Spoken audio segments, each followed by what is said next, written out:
Bienvenue dans ce nouveau décryptage. Bon, on a tous déjà été témoins de cette scène, n'est-ce pas? Une dispute éclate pour une broutille absolue. Une petite bousculade, un regard de travers ou, allez, une simple place de parking. Et soudainement, la personne explose d'une colère totalement incontrôlable. Une réaction tellement violente, tellement disproportionnée, que tout le monde autour reste complètement figé. Et là, on se pose instantanément la question, mais pourquoi? Comment un incident aussi mineur peut-il déclencher une fureur aussi destructrice? Eh bien, c'est exactement le mystère qu'on va disséquer aujourd'hui. Et croyez-moi, les réponses qu'on s'apprête à découvrir risquent de bouleverser pas mal d'idées reçues sur le comportement humain. Allez, on plonge directement dans le vif du sujet avec cette fameuse fable. C'est l'histoire classique du scorpion qui demande à une grenouille de l'aider à traverser une rivière. La grenouille hésite, logique, elle a peur d'être piquée. Le scorpion la rassure, écoute, si je te pique, on se noie tous les deux. C'est imparable, elle accepte. Mais en plein milieu de la traversée, bam, une douleur fulgurante, le scorpion vient de la piquer. Alors qu'ils sont en train de couler, la grenouille demande, désespérée, pourquoi?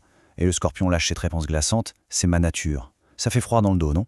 Et surtout, ça soulève une interrogation terrifiante. La violence est-elle une fatalité inscrite dans notre sang, ou est-ce qu'on a vraiment le pouvoir de changer les choses? Voilà la véritable boîte à mystères au centre de notre analyse. La nature ou l'éducation, l'inné ou l'acquis. Pour mener l'enquête et débusquer les vrais coupables derrière nos comportements violents, on va se pencher sur un cas d'étude fascinant et mondialement connu. Le célèbre rappeur Eminem, de son vrai nom Marshall Mathers. Sa vie entière, marquée par une rage qui a littéralement secoué la société américaine, va nous servir de fil rouge pour comprendre étape par étape comment se fabrique un monstre. Regardons de plus près les fondations traumatiques de l'enfance de Marshall Mathers à Détroit.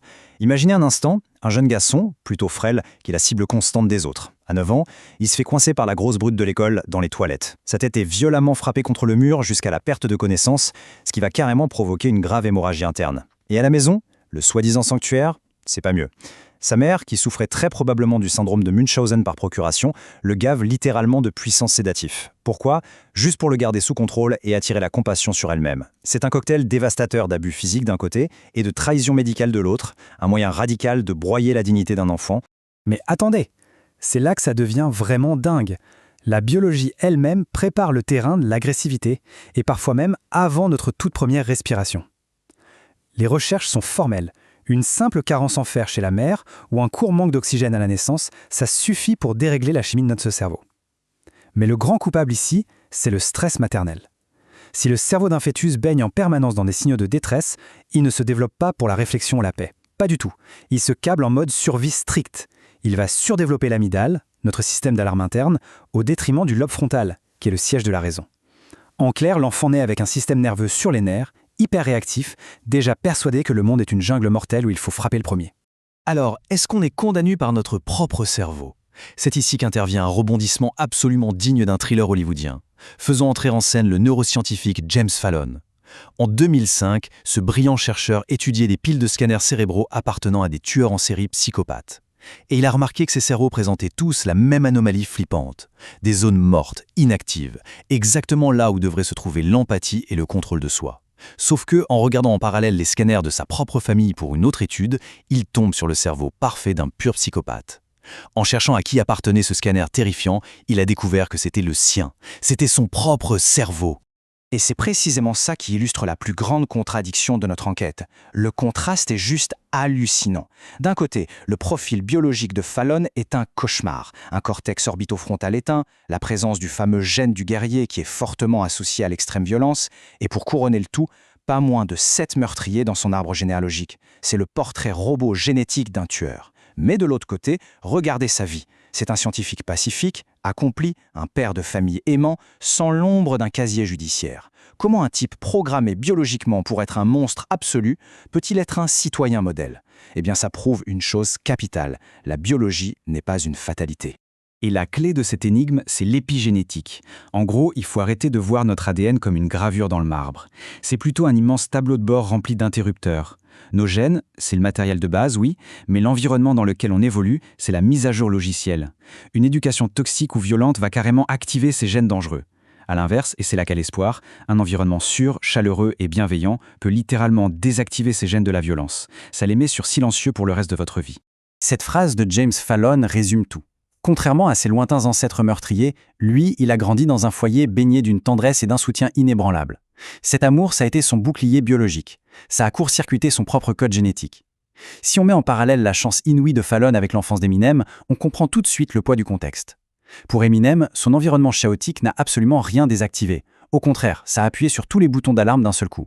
Et ça nous amène directement à un autre aspect fondamental, l'impact de l'environnement socio-économique.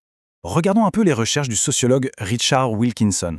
La comparaison est saisissante, les études montrent très clairement que l'inégalité de richesse extrême est un véritable carburant pour la violence sociale. Pourquoi ? Parce que ça génère un sentiment constant et profond d'infériorité.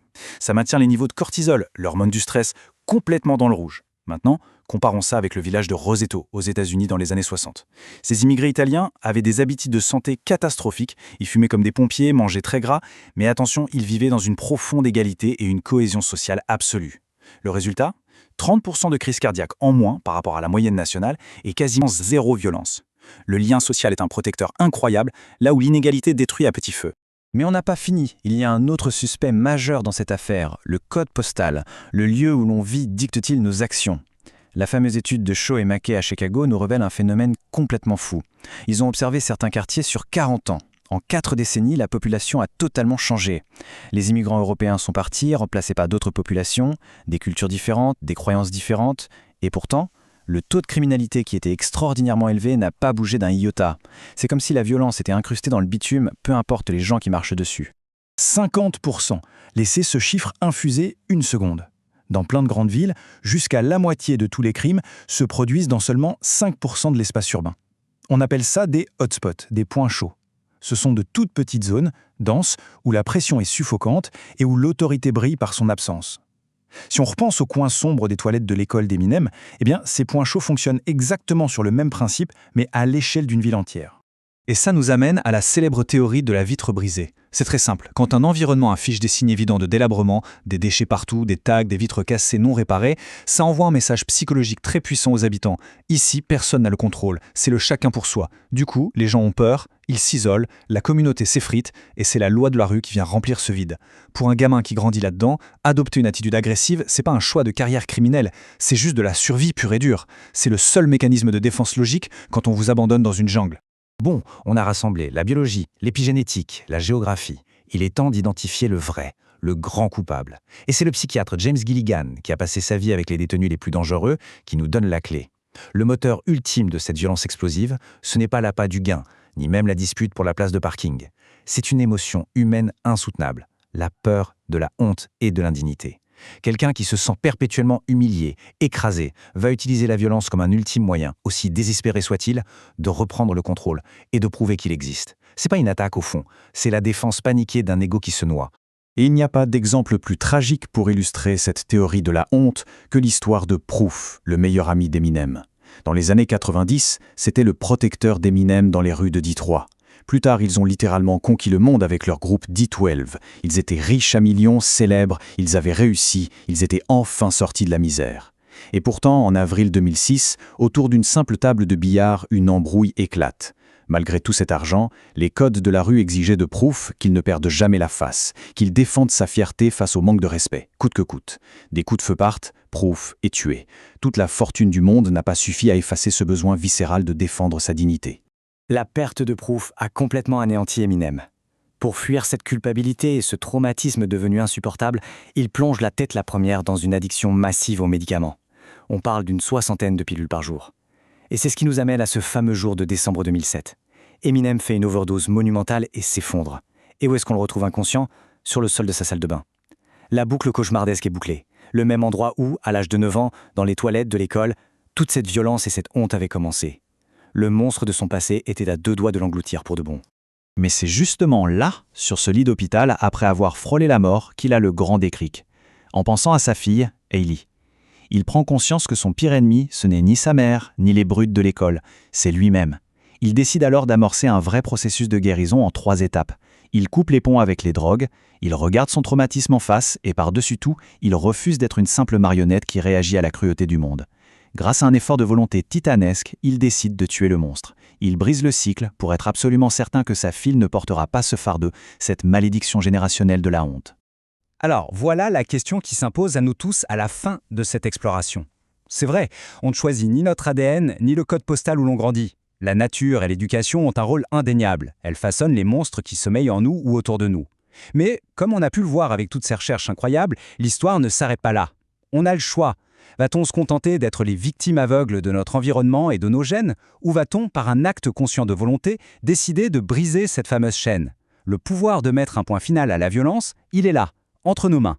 Merci d'avoir suivi cette analyse avec nous aujourd'hui, et surtout, gardons bien tout ça en tête. À très vite.